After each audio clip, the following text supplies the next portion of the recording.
दक्षिण पूर्व मध्य रेलवे के बिलासपुर रेल मंडल में बड़ा हादसा, 2 मालगाड़ियों की जोरदार टक्कर।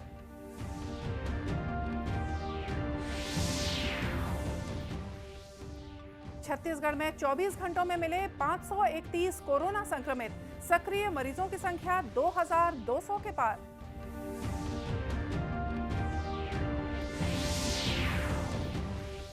गर्म हुआ प्रदेश, अधिकतम तापमान 42 डिग्री सेल्सियस तक पहुंचा, बढ़ती धूप से डिहाइड्रेशन का खतरा।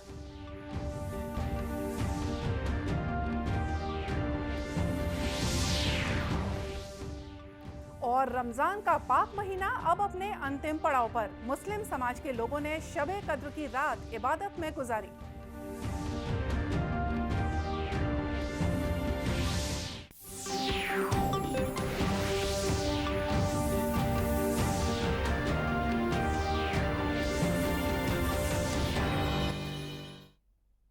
नमस्कार, आप देख रहे हैं दूरदर्शन समाचार। मैं हूं मोनिका शर्मा और आइए अब देखते हैं समाचार विस्तार से। तेलंगाना में डिजिटल अर्थव्यवस्थाओं कार्य समूह की G20 की दूसरी बैठक के प्रतिनिधियों ने IIT हैदराबाद को देखा। उन्होंने कल भारत की नई परियोजनाओं और 5G, IoT, 6G system prototype, स्वास्थ्य नौ संचालन, कृत्रिम बुद्धिमत्ता से केंद्रित RNA इलेक्ट्रॉनिक जांच को भी देखा।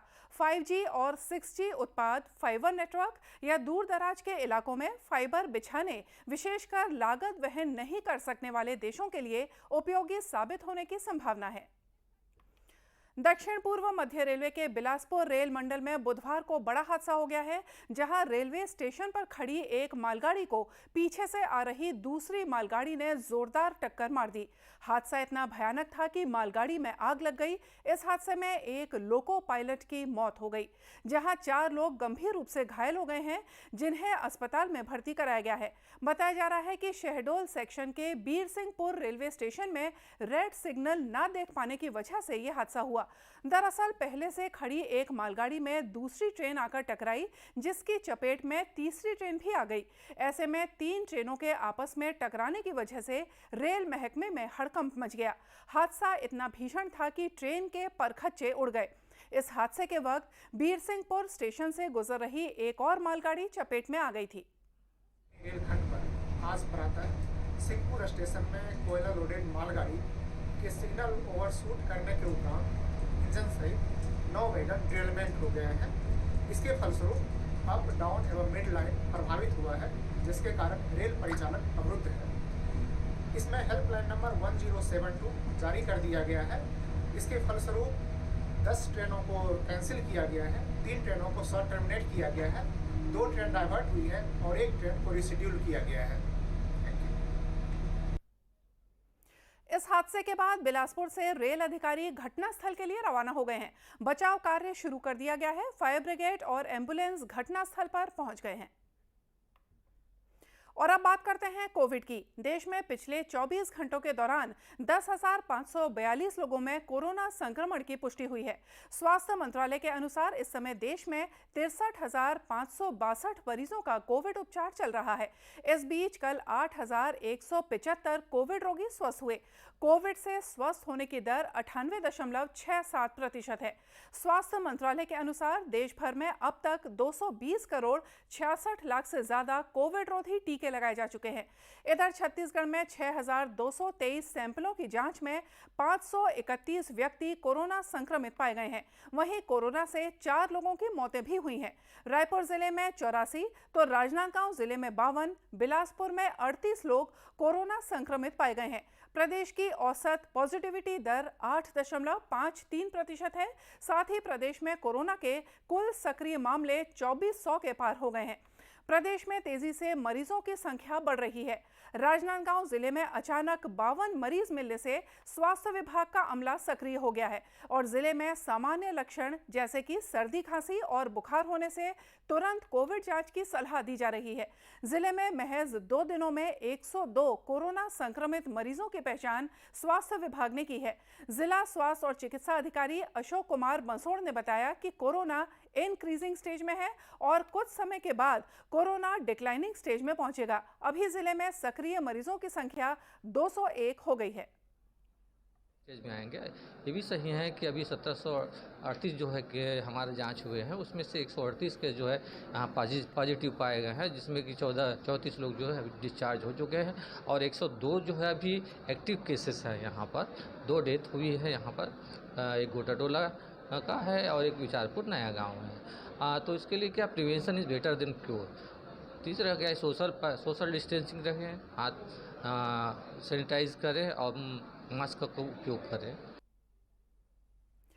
अचानक कोविड मरीजों की संख्या बढ़ने से अस्पताल प्रबंधन भी सक्रिय हो चुका है। वहीं लोगों में कोरोना की लहर को लेकर असमंजस की स्थिति बनी हुई है और सक्रिय मरीजों की संख्या बढ़ने से मन में डर भी बना हुआ है। लेकिन स्वास्थ्य विभाग लगातार एहतियात बरतने और कोविड को लेकर जागरूकता अभियान चला रहा है।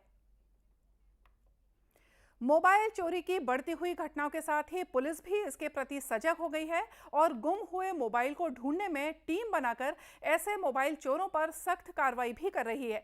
इसके तहत दुर्ग पुलिस ने दुर्ग, बालोद, बेमेतरा, भिलाई और राजनांदगांव क्षेत्र में गुम हुए और चोरी किए गए करीब 101 मोबाइल को रिकवर कर उनके मोबाइल धारकों को वापस लौटाया। दुर्ग पुलिस अधीक्षक अभिषेक पल्लव ने इन मोबाइल्स को उनके मालिकों के सुपुर्द किया और इस क्षेत्र में काम करने वाली अपनी पुलिस टीम की सराहना करते हुए उन्हें सम्मानित भी किया। दुर्ग पुलिस ने 15 दिन के अंदर दोबारा 101 मोबाइल चोरी के मोबाइल ढूंढ के निकाला है, जिसकी बाजारी कीमत 12 लाख रुपए है। 10,000 से लेकर 50,000 तक के मोबाइल हैं। ज़्यादातर मोबाइल जो है भीड़ भड़ाके के इलाकों में या तो पॉकेट से गिर गए या फिर चोरी कर लिए गए। भीड़ भड़ाके के इलाकों में फ़ोन से बात करने से भी बचना चाहिए। दुर्ग पुलिस द्वारा एक स्पेशल टीम बनाई गई है जो आसपास के जिलों में भी जाकर जो चोरी के मोबाइल हैं वो ढूंढने की कोशिश करेंगे। ज़्यादातर चोर मोबाइल चोरी करने के बाद बगल के ज़िले में जाकर उसको बेच दिया करते हैं। हमारा एम है कि अगले 15 दिन में 500 से ज़्यादा मोबाइल जब्त जो है ढूंढे जाएंगे। मोबाइल मालिकों को मोबाइल देते हुए पुलिस अधीक्षक अभिषेक पल्लव ने समझाइश देते हुए कहा कि किसी बड़ी आपराधिक घटना में चोरी के मोबाइल का उपयोग किया जा सकता है, इसलिए सचेत होकर मोबाइल इस्तेमाल करें। प्रधानमंत्री नरेंद्र मोदी हर महीने के आखिरी रविवार को मन की बात कार्यक्रम के जरिए लोगों से जुड़ते हैं और अप्रैल के आखिरी रविवार को मन की बात कार्यक्रम की 100वीं कड़ी प्रसारित होगी। इससे पहले 29 नवंबर 2020 को मन की बात कार्यक्रम में प्रधानमंत्री ने छात्रों से अपने पूर्व संस्थानों से जुड़े रहने का किया था आग्रह। आइए देखते हैं इस कार्यक्रम की कुछ झलकियां।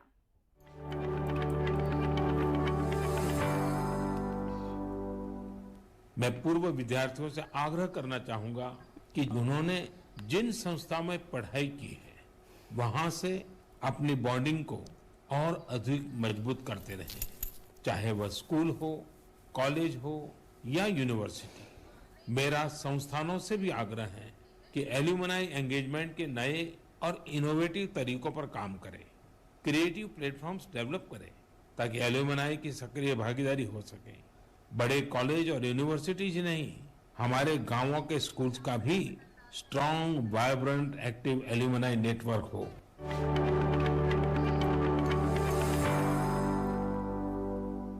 और आइए अब देखते हैं गर्मी का हाल। मौसम में बदलाव का असर देश सहित प्रदेश भर में देखने को मिल रहा है। बढ़ते तापमान से गर्मी का एहसास होने लगा है।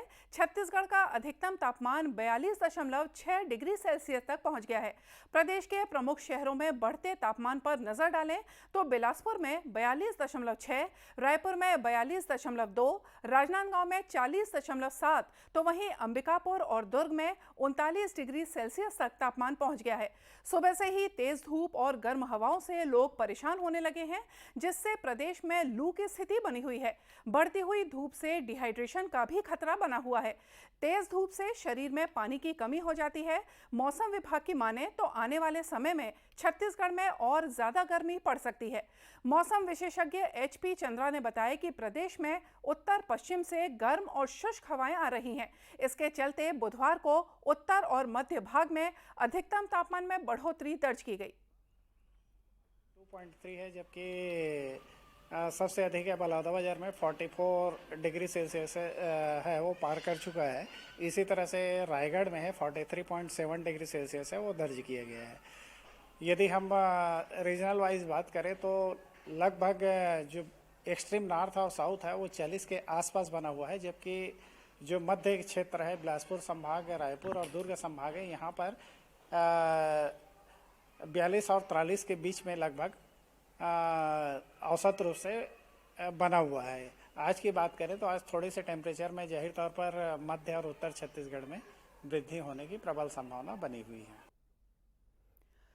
शहरी इलाकों में तेज धूप होने से गर्मी बढ़ने लगी है, जिससे राहगीरों को परेशानी का सामना करना पड़ रहा है। अमूमन मई से गर्मी का प्रकोप देखने को मिलता है, लेकिन इस बार अप्रैल महीने के शुरुआती हफ्तों से ही गर्मी ने भीषण रूप दिखाना शुरू कर दिया है। गर्मी से राहत पाने के लिए शीतल पेय की मांग बढ़ गई है। गन्ने के जूस, कुल्फी और मौसमी फलों के जूस की रेहड़ियों पर भीड़ बढ़ रही है। गर्मी के एकाएक बढ़ने से सड़कें सुनसान दिखाई देने लगी हैं। कामकाजी और ऑफिस में काम करने वाले लोग गर्मी से बचने के लिए टोपी, चश्मा और गमछों और स्कार्फ का उपयोग कर रहे हैं। मैं चश्मा, स्कार्फ ये सब लिए हूँ। हेलमेट मेरा गाड़ी में रखा हुआ है। मैं पूरे बचाव के साथ आता हूँ और साथ में घर से जब निकलता हूँ तो सन प्रोटेक्शन क्रीम वगैरह ये सब लगा के चलता हूँ मैं। और पानी का बोतल मेरे साथ रहता है। समय समय पर ये ग्लूकोज अगर मेरे पास नहीं भी रहता है तो भी मैं, जैसे आज हम लोग गन्ना जूस पी के आए हैं, तो वहाँ जाकर हम गन्ना जूस भी पी सकते हैं, जो हमारी बॉडी को आराम पहुँचाता है। जी, महिलाएं जब हम लोग घर से निकलते हैं तो धूप रहती, तो उसके लिए हम लोग समर कोट और मुंह में हम लोग कपड़ा, चुन्नी कॉटन की, और जनरली हम लोग कॉटन के कपड़े ही यूज़ करते हैं अपने वर्किंग प्लेस में यूज़ करें। साथ में हम लोग पन्हा लेके आते हैं, और ये बोला जाता है कि जो बासी है उसको भी खा के आने से जो पेट ठंडा रहता है। गर्मी से बचाव के लिए हम घर में नींबू पानी, आम पन्ना और जलजीरा पीते हैं और खीरा खाते हैं और बहुत सी ऐसी चीज़ें करते हैं जिससे हमारा शरीर में ठंडकता रहे और लू ना लगे। जैसे पुराने ज़माने में हमारे बुज़ुर्ग लोग कहते थे कि पाँव में मेहंदी लगा लें, तो वो छोटे छोटे हम लोग जो नुस्खे हैं वो पुराने ज़माने के वो भी उपयोग में कर रहे हैं, जिससे इतनी ज़्यादा जो गर्मी पड़ रही है थोड़ी सी राहत महसूस कर पाएँ। तेज गर्म हवाओं के साथ गर्मी बढ़ने से आम जनमानस में इसका सीधा असर देखने को मिल रहा है। जिले के शासकीय और निजी अस्पतालों में तेज गर्मी से प्रभावित लोगों की भीड़ देखने को मिल रही है।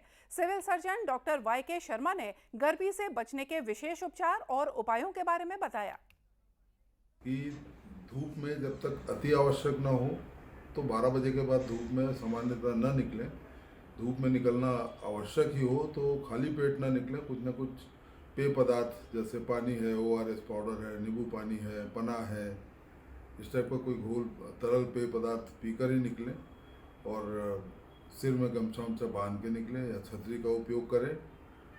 अगर किसी को ऐसा लगता है कि उसको लू के लक्षण आ रहे हैं, सिर में दर्द जैसे उसके लक्षण हैं, सिर बहुत तेज सिर दर्द होना, बुखार आना, उल्टी लगना, पसीना छूटना, तो ऐसे लक्षण आने पर तत्काल उसको छायादार जो भी साथ में हो या वो उसको स्वयं को छायादार जगह पे वो आराम माने पहुंच जाए।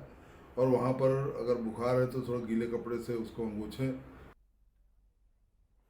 प्रदेश के ऐसे जिले जो वनों से घिरे हुए हैं, वहां भी अधिकतम तापमान 40 डिग्री सेल्सियस तक पहुंच गया है। और आइए अब देखते हैं कुछ खबरें जिलों से।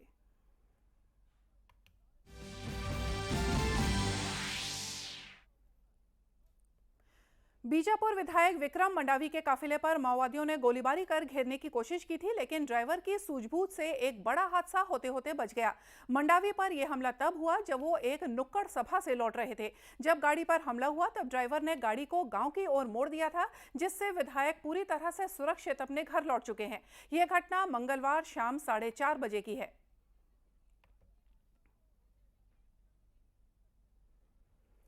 आज रमजान का 27वां रोजा है। बीती रात इस माह की शब-ए कद्र की रात थी। इस दौरान मस्जिदों को विशेष तौर पर सजाया गया था, जहां मुस्लिम समाज के लोगों ने पूरी रात इबादत में गुजारी। भिलाई के सेक्टर 6 स्थित जामा मस्जिद में रमजान की पहली तारीख से शुरू हुई तराबीह की विशेष नमाज भी कल समाप्त हो गई। इस दौरान नमाज में पूरा कुरान पढ़ा गया। तराबीह की नमाज पढ़ाने वाले इमाम को तोहफे और नजरानों से नवाजा गया। नमाज की 27वीं शब का विशेष महत्व है।